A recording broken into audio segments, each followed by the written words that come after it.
معزز محترم واجب الاحترام والاحتشام حاضران عاشقان محبان رسول الله صلى الله تعالى عليه وآله وسلم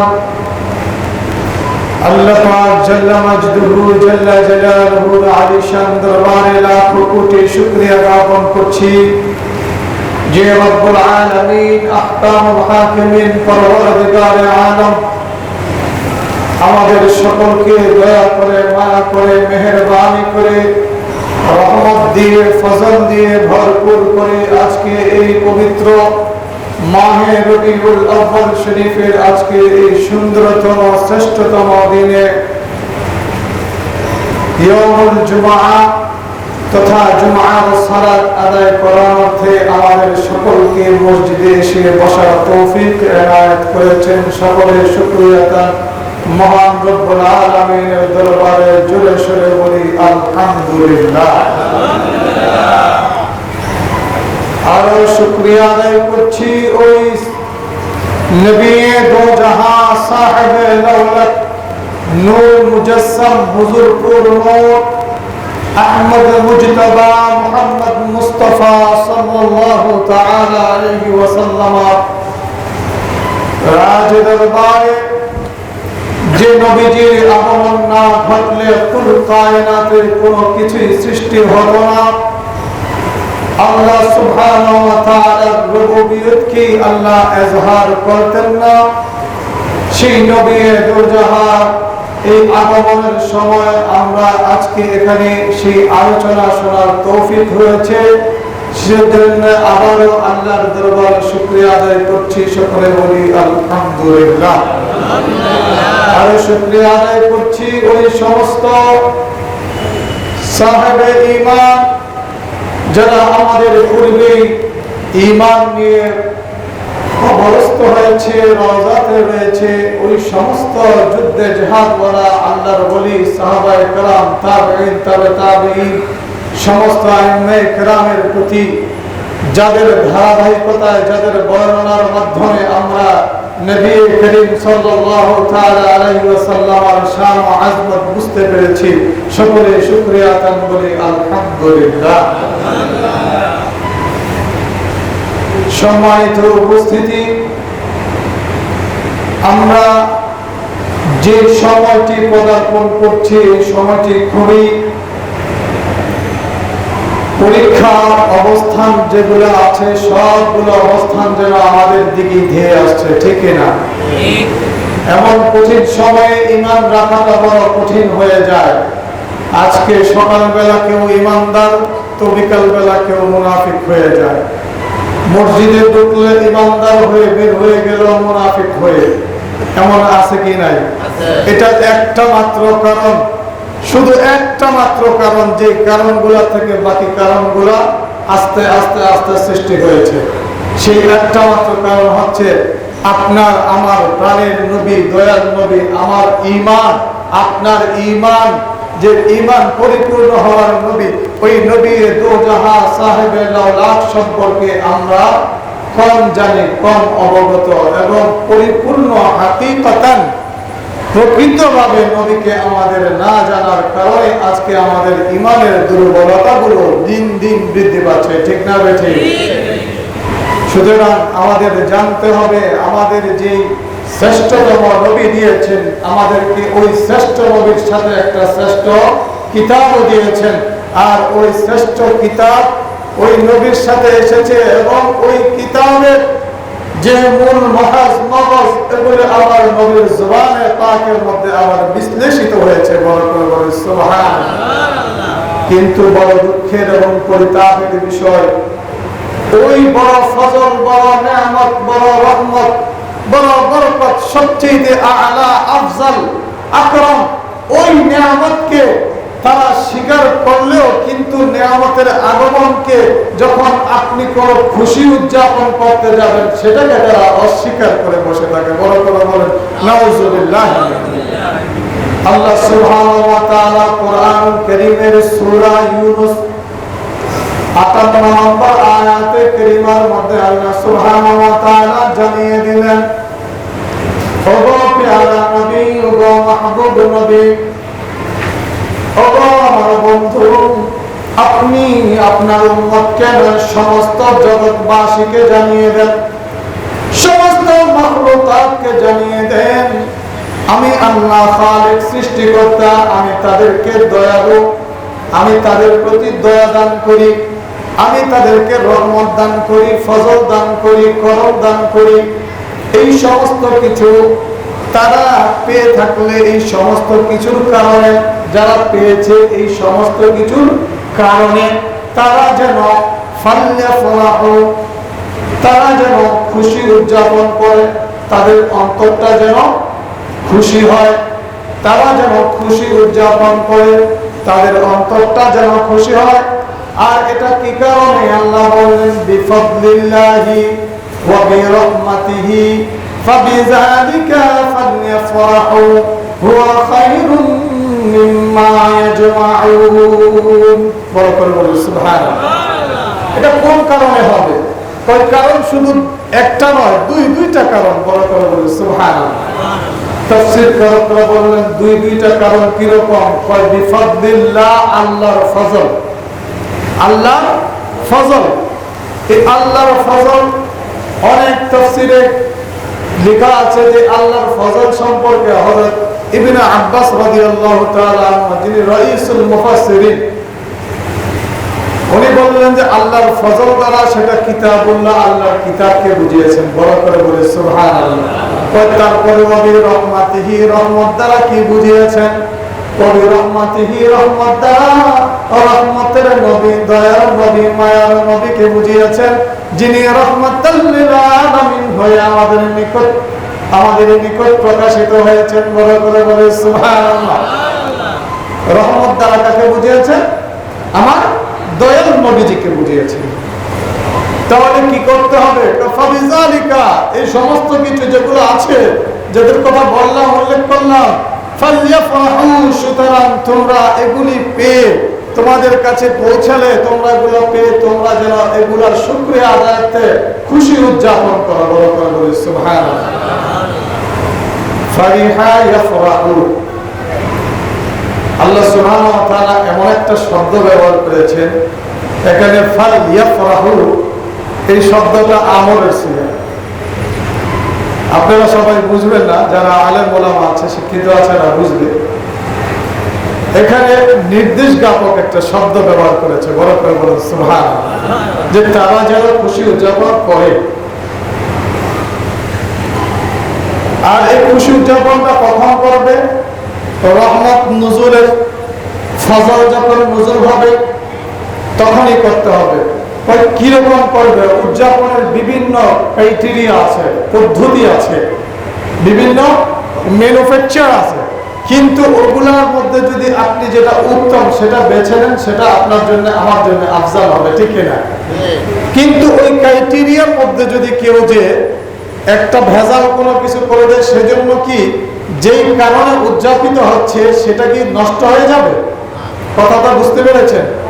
আপনার বাড়িতে অনুষ্ঠান, বাড়িতে কি অনুষ্ঠান, উদ্দেশ্য কি ছিল? যে আপনার বাসায় একজন বড় মেহমান আগমন করবে, বড় মেহমান আগমন করবে।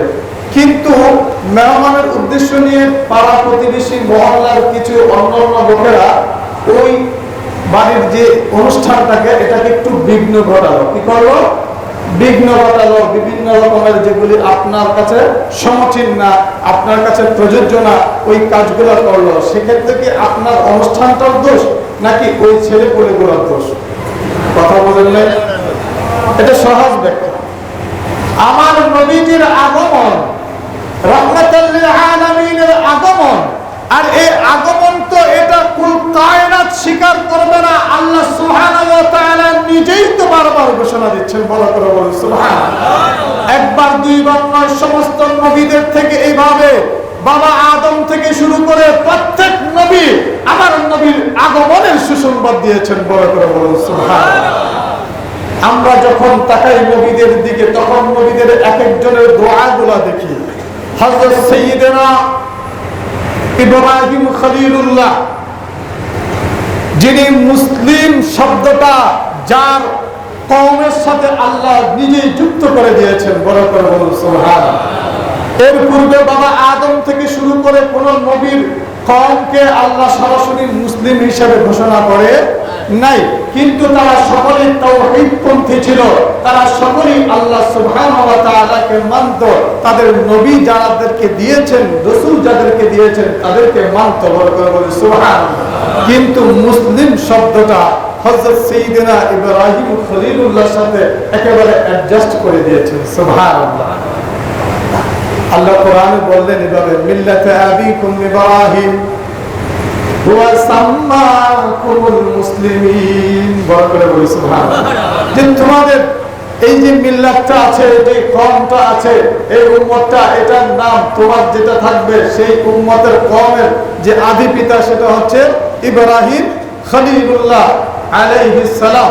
আল্লাহ সুবহানাহু ওয়া তাআলা তারপরে বললেন হুয়া সাম্মাকুমুল মুসলিমিন, এই মিল্লাতে ইব্রাহিমের মধ্যে, মিল্লাতে ইব্রাহিমের মধ্যে যারা থাকবে তাদের নাম হবে কি?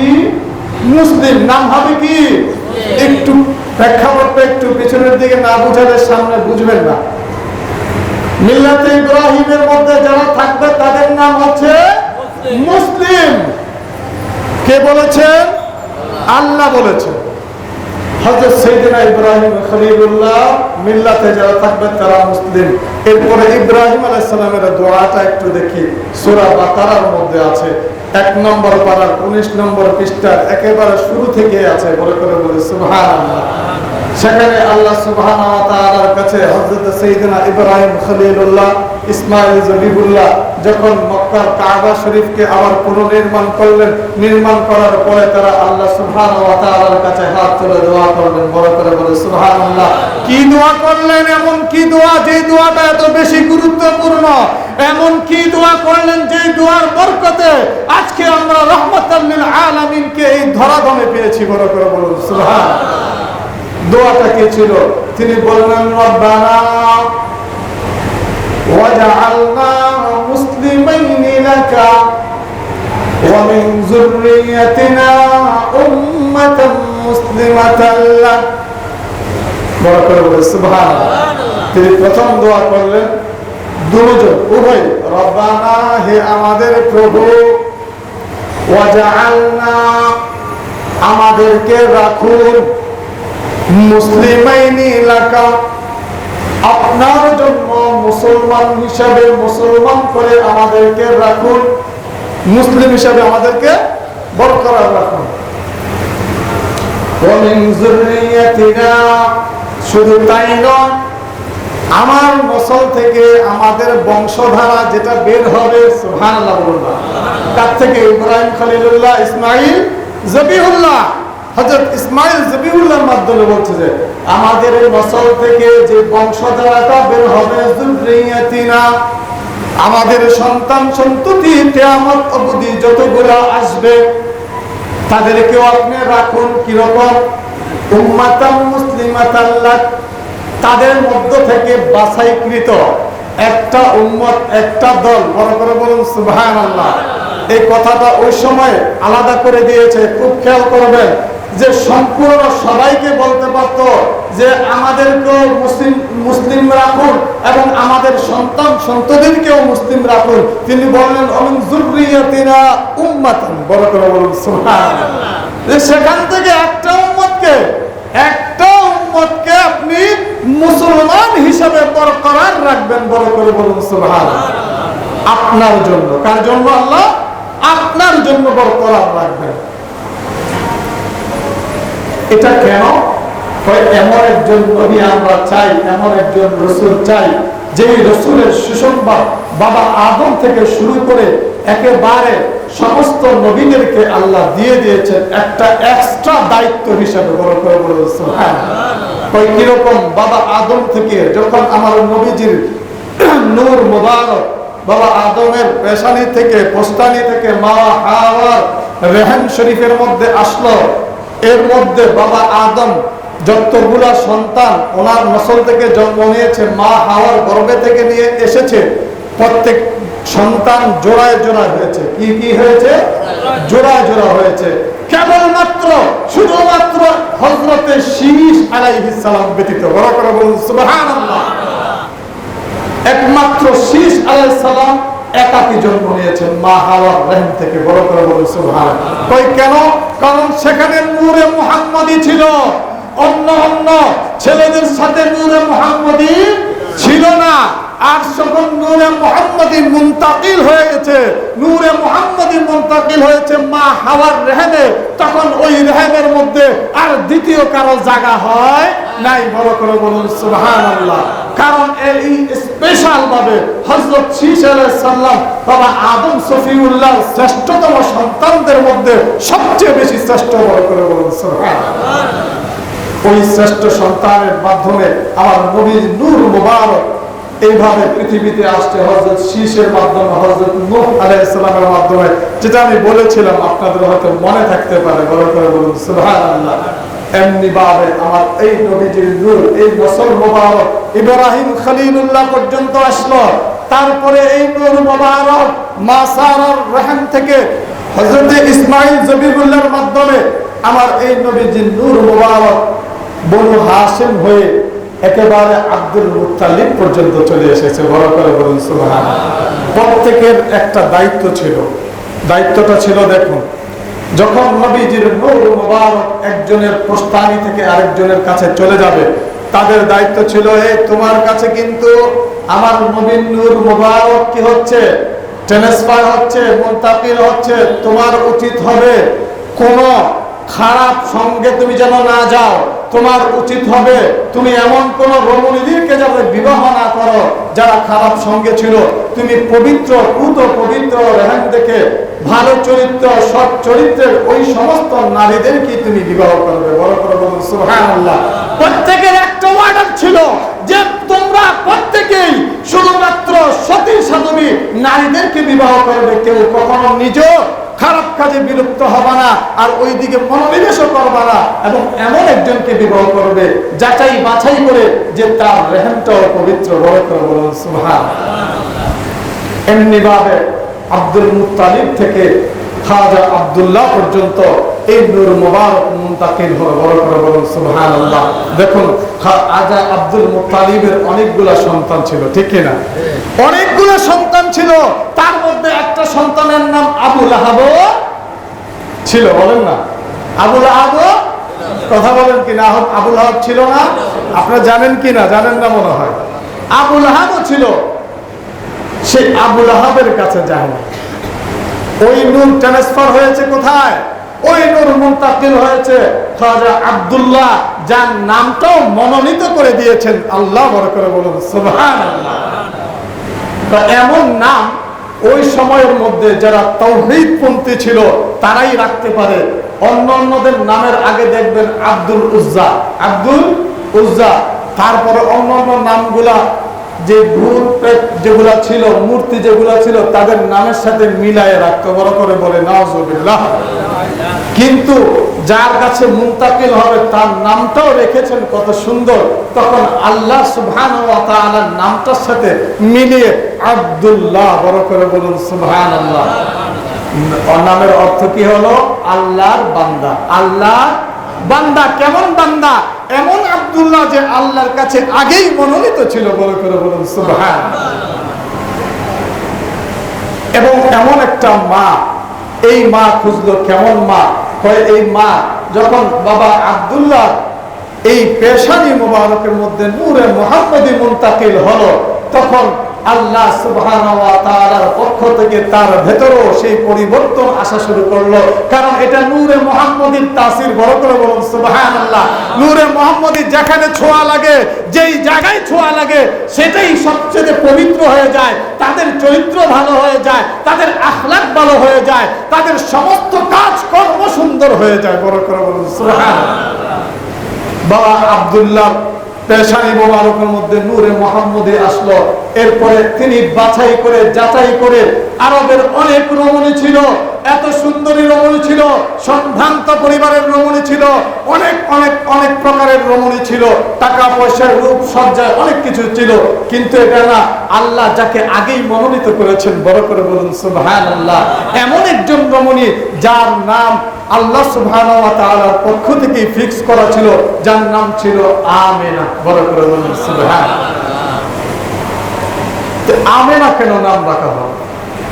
আমেনার নাম এ কারণেই রাখা হয়েছে, তোমরা পরবর্তী যুগের মধ্যে এসে, শেষ জামানায় এসে যারা ফতুয়া দেবে যে নবীজির বাবা কাফের মুশরিক ছিল, বড় করে বলুন নাউজুবিল্লাহ, তার মাও কাফেরা মুশরিকা ছিল, ঠিক কিনা, এই কথা তারা বলবে, আল্লাহ আগেই তাদের দরজা কপাটগুলো বন্ধ করে দিয়েছে, তাদের নামই রেখেছে আমেনা, বড় করে বলুন সুবহানাল্লাহ। কই আমেনাতুন মানে কি? কই এমন একটা জিনিস তোমরা যে ঈমান আনো, ঈমান শব্দ থেকে যে মূল মাদ্দা, এই মাদ্দার মধ্যে আমেনাতুন, সেই ঈমানদারী মহিলা ছিল, বড় করে বলুন সুবহানাল্লাহ। একজন আল্লাহর বান্দা ছিল আর একজন ঈমানদারী মহিলা ছিল, এজন্য নামটাও এভাবে রাখা হয়েছে, বড় করে বলুন সুবহানাল্লাহ। কই কেন? এটা কি আপনার কথা? না না, এটা আমার কথা না, এটা আল্লাহ কোরআনে বলে দিয়েছেন আগে, যেই দোয়া হযরত সাইয়্যিদনা ইব্রাহিম খলিলুল্লাহ করেছিলেন যে মুসলমান রাখবেন। কি রাখবেন? আল্লাহ আপনি কি রাখবেন? মুসলমান রাখবেন। এবং তারা তো শুধু মুসলমান ছিল না, ওই সময়ের মধ্যে পাক্কা মুমিন ঈমানদার ছিল, বড় করে বলুন সুবহানাল্লাহ। এরপরে ইব্রাহিম আলাইহিস সালামের আরেকটা দোয়া, তিনি বললেন রব্বানা ওয়া বা'আস ফীহিম রাসূলাম মিনহুম, বড় করে বলুন সুবহানাল্লাহ। আল্লাহ তোমার কাছে আরেকটা ফরিয়াদ, আমার নসল যেটাকে মুসলিম রাখবে, আমার যে বংশধারা এটাকে মুসলিম রাখবে, এই ধারা থেকে আমাদের মধ্য থেকেই তুমি একজন রসুল প্রেরণ করবে, বড় করে বলুন সুবহানাল্লাহ। যেমন তেমন রসুল নয়, এমন রসুল ইয়াতলু আলাইহিম আয়াতিকা, সাধারণ কোন রসুল নয়, এমন একজন রসুল যিনি আপনার আয়াতকে তাদের মধ্যে তেলাওয়াত করে শোনাবেন, বড় করে বলুন সুবহানাল্লাহ। আমার নবী আসেনি, আগমনের বহু পূর্বে হযরত ইব্রাহিম খলিলুল্লাহ দোয়া করছেন মক্কা মুআজ্জামায় দাঁড়িয়ে, বড় করে বলুন না সুবহানাল্লাহ।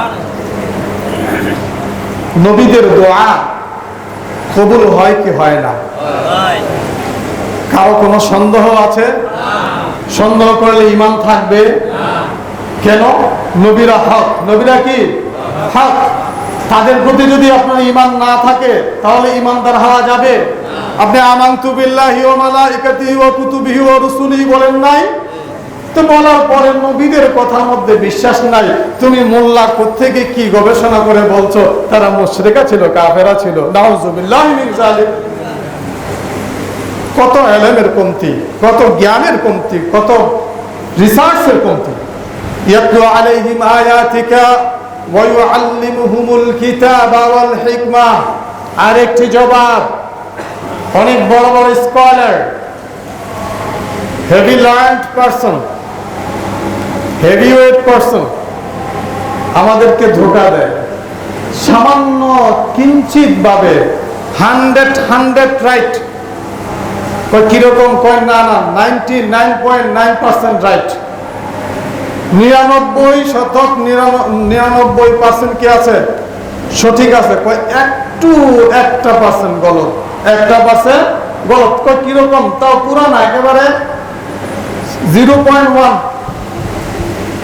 ইমানের খাতরা শুরু হয়ে গেছে, বড় করে বলেন নাউযুবিল্লাহি মিন যালিক। আপনার কাছে একটা ভরা কলসি আছে, কি আছে? ভরা কলসি, পরিপূর্ণ, খুব সুন্দর, ভালোভাবে বাদাই করা, কোনো ছিদ্র নাই। সুইয়ের মাথাটা দেখেছেন আপনারা? একেবারে ছোট্ট সুই আছে না, এই সুইয়ের মাথাটার মতো একটা ছোট্ট ছিদ্র আছে, পরিপূর্ণ কলসিটা ভরপুর, ওই ছিদ্র দিয়ে ছোট্ট একটু একটু করে পানি পড়ছে, একটু একটু করে পানি পড়ছে। আপনার সেই ভরা কলসিটা কি ভরা থাকবে? কথা বলেন, ভরা থাকবে? আপনি ইমানে আমলে লেখায় পড়ায় সমস্ত কিছু দিয়ে ভরপুর কলসির মতো, কিন্তু আপনার ইমানের মধ্যে সেই সামান্যতম একটা সুয়ের ছিদ্র হয়ে গিয়েছে। আপনার ইমানগুলা যেভাবে আস্তে আস্তে কলসির থেকে চলে যাচ্ছে, আপনার ইমানও যাবে, আমল তো একেবারেই যাবে। বলে করে বলে নাউজুবিল্লাহ। সেটা হচ্ছে কি, ওয়ায়ুআল্লিমুহুমুল কিতাবা ওয়াল হিকমা, এমন নবী পাঠাবেন যে নবী ওয়ায়ুআল্লিমুহুমুল কিতাবা, যিনি কিতাব শিক্ষা দিবেন। বড় করে বলুন সুবহানাল্লাহ। নবী এখনো আসেন নাই, নবী অজ্ঞ মূর্খ, নাউজুবিল্লাহি মিন যালিক। নবী লেখাপড়া জানেন না, অক্ষর কি জিনিস চিনেন না, এ কথা বলা হয়েছে কি হয় নাই? যদি হয়ে থাকে তাহলে কোরআন বলছে ওয়ায়ুআল্লিমুহুমুল কিতাব, তিনি তোমাদেরকে কিতাব শিক্ষা দিবেন। তো যে নবী কিতাব জানেন না, যারা কিতাবত শব্দটা জানেন, আর কিতাবটা আসে যিনি লিখা জানেন। বড় করে বলুন সুবহানাল্লাহ। যিনি লিখতে পারেন সেখান থেকে কিতাব, আর এই জন্য বলা হয় কাতেব। যিনি লিখেন তাকে বলা হয় কি? কাতেব, লিখককে বলা হয়। তো যিনি এই লিখিত কিতাবকে শিক্ষা দিবেন, তিনি কি এই শিক্ষাটা আগে শিখেননি? বড় করে বলুন না সুবহানাল্লাহ। তিনি আগে জানতেন না? এটা জানতেন। শুধু তাই নয়, ওয়ায়ুআল্লিমুহুমুল কিতাবা ওয়াল হিকমা, আরে এটা তো শুধু কিতাব শিক্ষা দিবে হাতে করে নয়, তোমাদেরকে এই কিতাব থেকে বিশ্লেষণ করে গবেষণা করে তোমাদেরকে বিজ্ঞানী বানিয়ে দিবে। বড় করে বলুন সুবহানাল্লাহ। এই হিকমতের শব্দের অর্থ কোরআনুল কারীমে হিকমা বলছেন। আমাদের দেশে অনেকে বলে যে এই হিকমা মানে হচ্ছে বিশেষ জ্ঞান। আরে না, বিশেষ জ্ঞান মানে হচ্ছে বিজ্ঞান। বড় করে বলুন সুবহানাল্লাহ।